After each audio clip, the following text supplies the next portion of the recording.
Leg curl, you want to make sure the pad is a little bit above parallel. That way the resistance starts as you start the movement.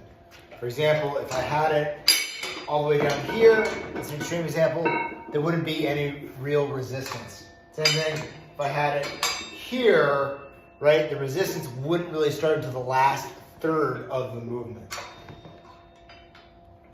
So I'm setting it up, I want it to be, at least a little bit above parallel. All right, so for the seat, I want the seat to be in a position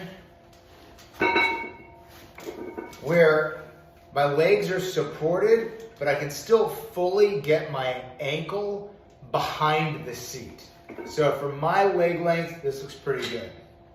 Next, I'm gonna bring this down nice and firm. I want it to be borderline uncomfortably pressing into my thighs. Next, I grip these handles firmly, squeeze my abs.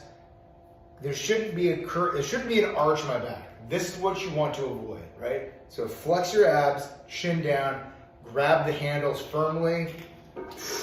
A repetition is when this pad is all the way underneath the seat. That's a good rep. That means you need to go lighter on the weight or change the position in which you are on the seat. All right.